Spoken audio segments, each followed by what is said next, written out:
In many countries, including in the United States, we're beginning to see the end of the COVID-19 pandemic. Right now, all of us have an incredible opportunity to build on the lessons we've learned over the past year and a half, even as we come together for healing and growth. How are Agilists coming together in this soon-to-be post-pandemic world? In my conversations on this podcast, we'll hear from leading Agilists from around the world. I'm Sanjeev Augustine, and this is Agile Caravanserai. Howard Sublett has been a force to reckon with in the Scrum and the Agile communities for quite a while. I've known Howard since his early days at Big Visible, and then at Solutions IQ, and then of course now at the Scrum Alliance, of which I happen to be a longstanding member. Howard has a talent for bringing people together in his inimitable style. He is incredibly focused on people, who they are, what they need, and he lives according to the mantra that strangers are only friends that he hasn't already met. He's passionate about making workplaces joyful, sustainable, and prosperous with agile practices and values, and about sharing this message with the wider world. Today, Howard is leading the Scrum Alliance in our turbulent world with all its pandemic-era shocks and chasms. Without doubt, Howard is deeply committed to the mission of the Scrum Alliance and to the Agile movement at large. Let's hear it from Howard himself. Howard, it's a pleasure to see you again, and thank you very much for joining us on this episode of Agile Caravanserai. You are the fearless leader of the Scrum Alliance, and I'm looking forward to this talk with you. Let's jump straight into our first question. We just passed the 20th anniversary of the signing of the Agile Manifesto, February 11th, and there was a big do, and everybody was super happy, and we all got nostalgic. So my first question is, what are your reflections on the last 20 years of Agile? I don't know how you can quantify that in a short way, but it's been one heck of a journey, man. The spark that got started there in Salt Lake and how that it shifted and shaped businesses. You know, in the early days, it felt like it was this ragtag, kind of an idealistic, human-centric way that businesses didn't pay attention to. But over the last 20 years, I think we've really kind of crossed the chasm into those areas that mainstream businesses realize this isn't just a fad. This isn't just a thing. It's quite bigger than that. Yep.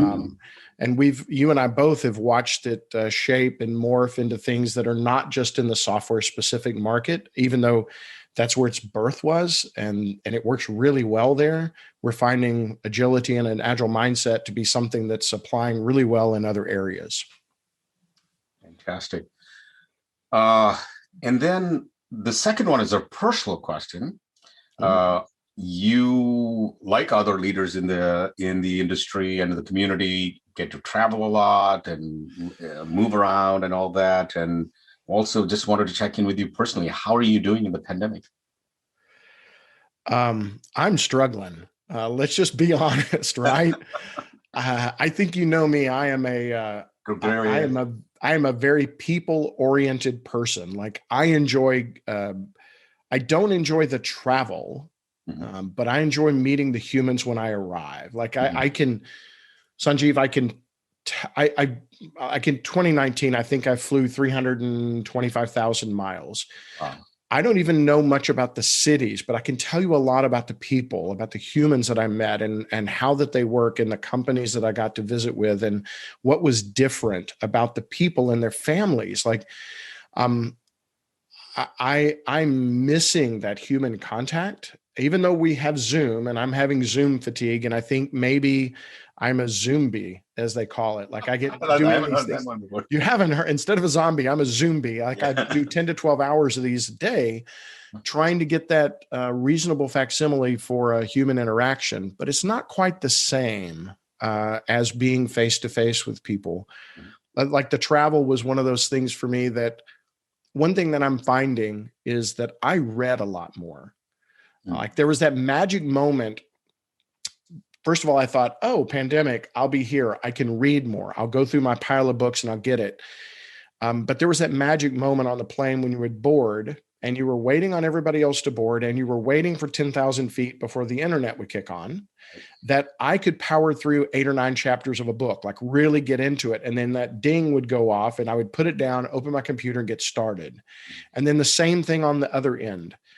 Those don't exist now. So I'm finding it really difficult to find time to actually decouple from the internet to read. So my wife and I are trying to find ways that we call them technology-free weekends. Like Friday afternoon, I'm like, everything gets turned off, no TV, no anything. And we just spend the whole time reading books, or we go for walks. We try some way to unplug. It's been very hard for me in certain ways, just personally. I'm missing that human interaction. I want to get into a third question, but I had a bit of a comment on that, what you said about travel and that sort of magic moment when you have before the internet goes on in the skies. There's a study out there that shows that because of the atmosphere and what it does to your blood, that we're actually more emotional up in the air. Check it out. Yeah. Wow. Yeah. So the reading does have not only the effect of being able to catch up with your reading and all that, but I think we process what we're reading a little differently as well. So maybe so. And for me, it was that time box. Like I knew that there's a window and it's going to go off and I have to get as much done as I can. So it was that time box in my head, and I would read voraciously during that time, and then the book would go away. Right. So it's hard now. Yeah, absolutely. Well, speaking about hard now, what's the future looking like? We got another 5, 15, 20 years more of Agile, maybe even into that. So what's your words of inspiration and hope for everybody in the Scrum Alliance, of which you and I are both a part, and Agilists everywhere, and really the whole world community? Yeah, I love this movement. You know that. I mean, this is something that I'm passionate about. I love the things that we teach, this human-centric way of working, this way to deliver incrementally and iteratively to a customer. If the pandemic has taught us anything, it's that, change is going to happen. And when change happens, you have to be able to adapt. The things that we're teaching, this industry that we're in, this movement that we're in, is the information, is that gut check, burning like fire kind of a way to work that the world needs to know. I think we're just on the cusp of that revolution. I'm convinced that my great-grandchildren in the future, if I ever have grandchildren, by the way, but my great-grandchildren in the future will read about the Industrial Revolution and Ford and whatnot, but they're also going to read about this Agile revolution, not just about the manifesto, but about this paradigm shift of the world reshaping into a more human way to work, and organizational pyramids becoming upside down or flat, and team-based work with distributed decision-making. I truly believe that this will be a pivotal thing that future history books are going to write about, or future history iPads or whatever it is going to be the thing that we're going to be right about. So this is like a genesis for me, or one of those watershed moments that's actually, I think, going to propel us for future into this. Punctuated equilibrium. Oh, yeah.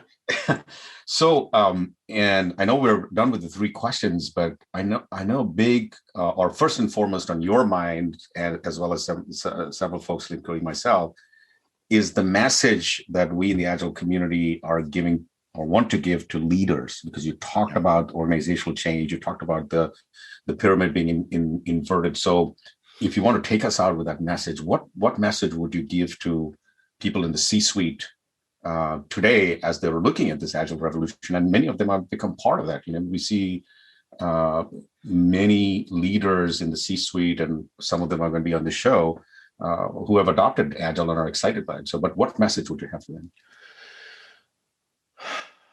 It's much more difficult than the consultant is telling you. There is no magic bullet 3-step plan. This isn't something that you just install. You can't buy the Agile. It doesn't exist. Agile principles and values, frameworks can help you get to these places, but the journey can be very difficult, and there's pain along the way. But if you don't start that journey, you'll never arrive. So realize that pain is that investment to get to that goal. Organizations that are built from that way on the ground up have a very, very strong strategic advantage. Bigger, older companies that are trying to switch to work in that way have to realize that what they're going to do is invest sometimes for years and years to start seeing the benefits of that way of working. Like, it's not a silver bullet. This isn't something you can install, no matter what big consultancy has told you that you can. It's not the case. Invest, invest, invest. The results are there. Yeah. Thank you, Howard. That's both simultaneously is both a sobering message, but an inspiring message. You're not couching the truth in anything that it shouldn't be. So thank you very much once again. I really appreciate you taking the time. I know you're a busy man, even if you're not flying 250,000 miles around the world. So I really appreciate you being here. Anytime, my friend, anytime.